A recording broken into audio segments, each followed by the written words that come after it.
Hi, Vision Cast family. I'm here with a very special guest. Her name is Lynn Lionhood, and I'm so excited to introduce you to her. I will say it's so cool how serendipitous things happen when you ask and you allow the universe to do its thing. And Lynn, I don't even know if you know this story, but I started the Vision Project like last fall, and it was in December, and I was kind of stuck. And I don't know how you found me, but you found me somehow and reached out and invited me to your networking group.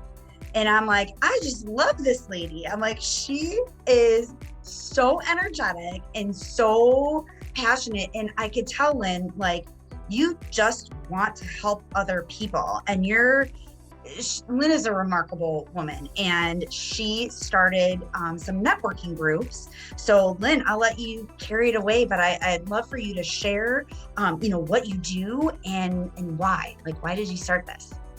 Let me tell you that when I began to network, I was not quite sure what networking was all about. And I watched very carefully, and I saw a lot of frustration. I saw a lot of people networking because they knew they needed it for their business, but I saw them not getting anything out of it. You know, they would go to meetings and they would sit next to one person on their right and one person on their left, and maybe they were good people for them and maybe they weren't good connections, but they would spend all that time and maybe one of them would never follow back up with them, and they were just frustrated. They were ready to quit and give up, and it was boring. And they would go there and there would be, just everything was wrong. And I thought, I'm not one to complain when something's not right. I will sit down and tear it apart and make a list of all the things that I thought as a guest were great and the things that I thought were terrible. And I said, all right, now keep the good things and fix all the things that are wrong. And that's what I did. And I think I'm probably more self-critical than people think, because after every meeting, people would say, that was phenomenal. And I would say, nope, it could be better. How could I change something to make it better? And I finally perfected it. It became a 3-hour meeting, which everyone said, nobody will stay 3 hours. I said, no, I think they will. And I had a speaker. And it was just flat out fun. People left exhausted. People said, I'm clearing my schedule every time you have one of these. I have enough contacts to make business until the next time you have a meeting. So I really set out to say they have to get value. Nobody will give you 3 hours if they're getting nothing out of it. But if they walk away with a lot of value, they will come back over and over again. Oh, I love that. And so I've known Lynn for a while. Lynn, would you share the story about so your main job? So with like LegalShield, like how you like feel like you're giving back and kind of like that story? Yes. LegalShield really is my business. And I love it because it, again, allows me to help people with needs that they have where they're frustrated in their personal life and they just don't seem to think that they can find any help affordably. But when my husband had a very serious career-ending injury. And I mean, it was very serious. They gave him 0% chance to survive. And that shook me up a lot. And I prayed very, very hard. And when I prayed to God, I prayed that he had already made a decision how this was going to turn out. I had no control over that, but that if he would spare him, I would do something every day of my life for someone that I was not financially connected to and not related to. And I meant those words when I said them. I just didn't say them because I was in a really crappy situation. And so it was a very long process. My husband did survive. It was not easy. But I want you to know that when it came time for me to have to go back to work, and I hadn't worked in years and years and years, I went back to work. And that was when I set out to say, look, when you make a commitment like that, that's 365 people that I don't know that I have to help. And I'm not the person then that I am now. I was quiet. I was shy. I said, uh-oh, you're in big trouble. Well, fast forward 31 years, and I found myself in a situation with my daughter who developed a brain tumor out of nowhere, and it went down the base of her spine and left her a quadriplegic with 4 children. And again, I prayed because there was a great chance she would not survive, or if she did, it would be cancer and she'd have a few months. But I prayed again and I said, I probably have no right to come back and ask for a miracle because I've already gotten one, and some people never get one. But I do need another one. And I've kept my word for 31 years. Sometimes I did extra things just in case I forgot. And I said, but if you let her survive, I will do something for 2 people every day. So now I'm over 700 people I have to help. So I'm not sure how I found you either, Carolyn. I always say, you guys are little gifts from God that he just drops in front of me and says, make her understand and help her, and don't let her leave until you've done something for her. And that's really, I'm so committed to helping people that there's many times I have a meeting and I completely forget to talk about my business at all. And some of the people say, I have to remind you, Lynn, because truly I'm in my glory. I love it. I absolutely love it. And when I hear the stories coming back about what they got out of it, whether it was a connection or a speaking opportunity or a chance to be coached by someone they just met or anything, that tells me I'm on the right track. And I've done it now for over 30 years and love it. I was just so amazed, Lynn, when I met you, because I'm like, wow, here's this woman who has a successful business. And I've witnessed that, Lynn. You forget to talk about your own business on these networking calls. And I just see how devoted you are to really genuinely like, oh, I'm going to connect you with you. And I think you two would be a great match. And I was just so in awe by that. And again, I just love to see you, and dreaming big. And like, how many people you've done this, you said, for 30 years? Over 31 years. And I love it. And I'm just as excited now as I was the day I started. I can tell. It's like, yeah, I just think I know how to do it better now. That's all. Absolutely. Yep. It's a journey, right? We're always learning. We're always growing. So could you share with our audience, like, what's an obstacle that you encountered and how did you overcome it? Because I think a lot of people see, they see the success, like you're clearly a successful, amazing woman, but a lot of times they don't see like the struggles and other things that we go through. So what was something that you can share? Let me tell you my biggest struggle, and people are not going to believe this, but technology and I are not friends. I've never had a computer class, so I know nothing about that. So my biggest challenge was I was doing about 100 guests every 2 weeks in person and really perfected that. And then all of a sudden the pandemic hit and I had people cried. They said, what am I going to do without you? I've become so dependent upon you and your connections. I said, I'll figure it out. So I knew this thing called Zoom, and I knew it because I have to tell you what happened to me. Much like today, I had a woman who was a businesswoman who said, Lynn, you just inspire me so much. Could I put you on my Zoom meeting? And I didn't know what Zoom was. And I thought I had been on a couple of radio stations. So I thought I had just called in and I did these radio interviews and then they played them. And that's what I thought Zoom was all about. I had no idea what it was. So the morning came that I was supposed to be on this Zoom, and she gave me this link to go in, and I thought it would take me into this phone call, and it didn't. And I was sitting in my pajamas with an old crummy sweater on. My hair was in a Bam Bam hairdo. I have the goofiest, ugly old glasses on, no makeup. And all of a sudden, this picture came up. He was sitting in this gorgeous home, and I'm sitting in my messy office, and I'm saying, what is this? And I real quick shut off my camera. And she said, but I can't see you. I said, well, I don't know why. I have no idea what's going on. I said, wait a minute, let me see if I can connect on my laptop instead. So I shut it off. And while it was trying to connect, I ran into my bathroom. I pulled the Bam Bam hairdo down. I run a brush through my hair. I ditched the glasses, but I didn't have time to put in contacts. So I am really blind without my glasses. So I couldn't see a thing. Ditched the sweater, said I'll just leave the pajama shirt on and they'll just hopefully not know what was going on. No makeup. I go in and I get on this call and I did the whole interview, and it was like a half an hour long, and she loved it. She said it was absolutely wonderful. But at the end I said, well, I must tell everybody that the reason I look so bad is I've had this horrible flu for a week that people are dying from, but I think I'm going to survive. So I was kind of buying myself some pity for how bad I looked that day.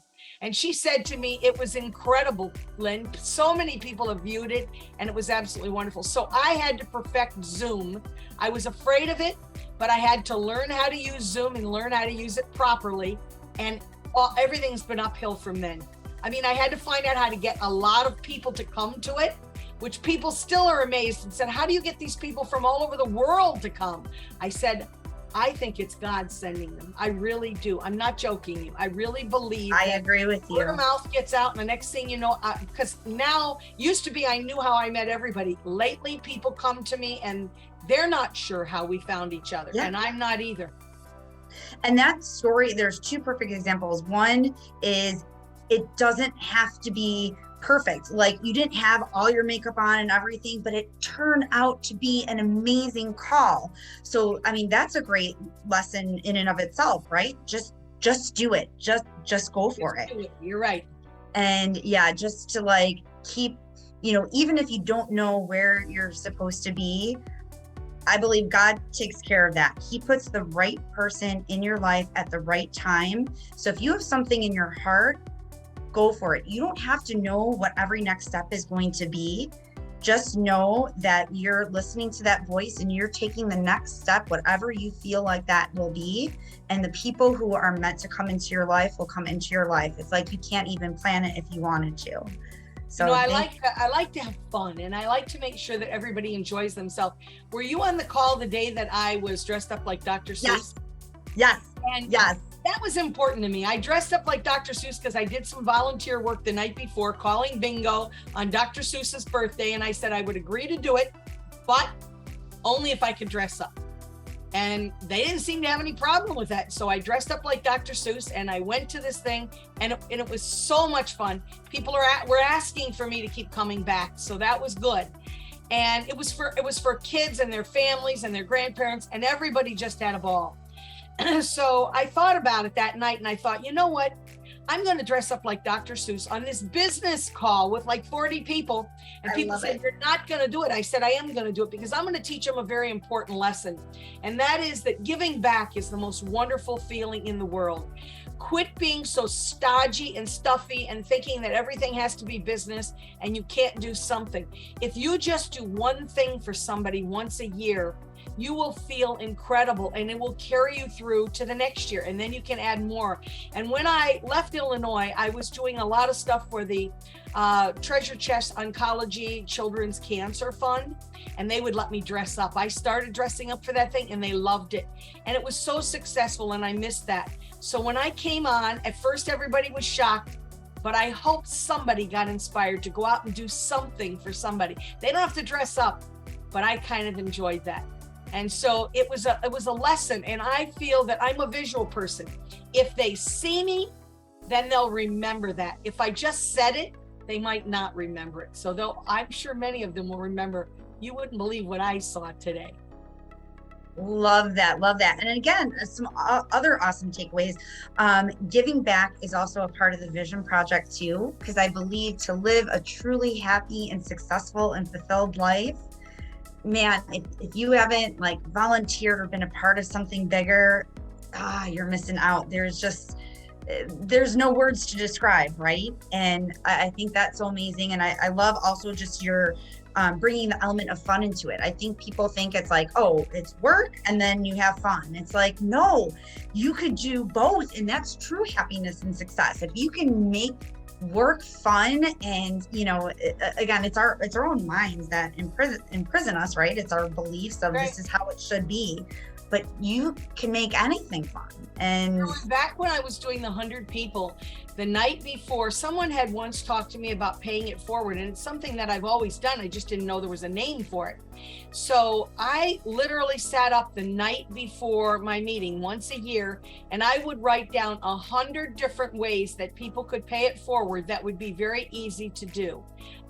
Everything from going to a senior citizens home and reading every afternoon for 1 hour with seniors, or going and giving blood, or going and listening to a senior talk, or going over and baking something for a senior in their neighborhood or somebody that couldn't get out. I mean, just everything you could think of. And I put one inside of every single envelope. I did 100 envelopes. And when people checked into my meeting, I would give them the envelope and say, there's something special inside for you, and you are not to open it until I tell you to do it. So when it came time, I said to everybody, do you have your envelope? And I said, hold them up, and they did. I said, now you cannot open the envelope unless you promise me that you will do whatever is in that envelope once a week until the next month comes. And they said, okay, they all agreed. And I have people who said, you opened my eyes to things that I never thought I could do. It was more than just paying for a coffee for the person behind you. And some people have continued to this day, years and years later, doing those kinds of things because that inspired them. So those were the kinds of things that I can't do online. And yet I can do it in a different way. So I will always find a way to share those stories with people, because that to me is, oh, that's the best. That's the best. Oh, girl after my own heart. I agree so much. Yeah, and people have volunteered for our charity, Hearts for Hope, to help the homeless. And my favorite is when the volunteers come up to me afterwards and say, Carolyn, I don't know who that helped more, the homeless or me. So correct. Lynn, you know what that is, like, just that feeling. You could have been in lots of my envelopes. You could have really been in a lot of my envelopes. Oh my goodness. Thank you so much. And okay, so then this is probably hard because you're so wise and you have so many fabulous ideas. But if you had one piece of advice that that you'd like to share with our audience, what would that be? I'm going to tell you my favorite quote of all time, and it will never go out of my head because it sums up everything in your life, no matter what it is you do. And that is that successful people will always do the things that unsuccessful people won't do. And if you think about that, it doesn't matter whether it's exercising, it doesn't matter whether it's your business, whether it is helping someone, it doesn't matter what it is. There are a lot of unsuccessful people who don't understand why they're unsuccessful, and it's because they're not willing to do the extra things that it takes to become successful. And that to me, it doesn't, like I said, it could be my business, it could be my networking, it could be anything. A marriage, it could be anything. That is awesome advice. Thank you so much for sharing it. Wow. And just, again, that's why I created the Vision Project. It's really just, it's these simple daily rituals, right? And it's like what you do every day or what you don't do every day makes or breaks your life, right? And they're not hard. It doesn't take a long time. You can do it in less than an hour. And that's why I changed my life to share this with people. So and it's funny, like how you start something, right? I'm like, oh, I'm going to write a book. And as life has it, you kind of take some turns, and I'm like, okay, well, it's going to take a while to get the book out. So, I'll do a YouTube channel. So then people can listen right away and they can start applying this to their lives as soon as possible. And I got excited about that. And then it turned into these vision views, because I met so many amazing, inspiring people like yourself, Lynn, that it's like, okay, I would love my audience to hear it from other people. So again, it's not just me. A lot of people do it, and just to hear their pieces of advice and obstacles and how you can overcome it. And again, thank you so much for being a part of this. There is something about you from the day I met you, and I did not know what you looked like or anything else when I invited you, and you showed up, and there is some kind of energy that comes out of you. I don't understand it, but I was drawn to you very, very much. I'm looking at a page that has I think there were 2 pages of people that day. And every time I turned the page back to where you were, you just kind of stood out. And I know I tagged you with this little thing about saying you look like you belong in a toothpaste commercial, because you have the most beautiful smile and it draws people in. And it's funny because sometimes when I tag people with things like that, I have had conversations a couple of times in the last week with people, and your name came up and they would say, Carolyn Litton, I'm not sure I know her. And I said, she's the one that looks like she belongs in a toothpaste commercial. And they knew right away who I was talking about. So it's a visual thing. And if I say something like that about someone, people tend to remember it much, much easier. So you will probably be tagged with that more than you know behind your back. But again, you don't know how much you inspire me. as busy as you are, and you know, when you told me originally that you were doing mortgages, that's kind of dry. That's like, in my other life, I did insurance. And I used to cry saying, I don't want to be an insurance person. They're boring. Nobody goes, yippee, the insurance woman is coming over. So I said, I don't want to be this insurance person. But you know, God picks it for you and he knows what's the right thing. So I'm thinking, she's in mortgages. That's kind of dry. How did this beautiful woman get so inspiring to so many people? And I think it's because you reached into your heart and saw these things that you could do to help so many people. And Carolyn, you will be a success for the balance of your life. There's no doubt about it, because people will always follow you. So again, your principles and your values are most important, because people will say, I want to do what Carolyn does. And people are watching even when you don't think they're watching, Carolyn. And that's the example that you will always set for people. Oh my gosh. Thank you, Lynn. I don't even know what to say. Thank you so much. I continue to learn from you, and I felt a connection with you too. And I feel like there are certain people that are going to be in your life for a long time, and you don't know why or how they come there that way. Well, I do know. It's definitely through God, but I think it was through God. I really do. You were a blessing that was given to me, and I'll never take that for granted. I'm always going to be grateful for it. Thank you. I feel the same 110%, Lynn. So thank you so much, VisionCast family.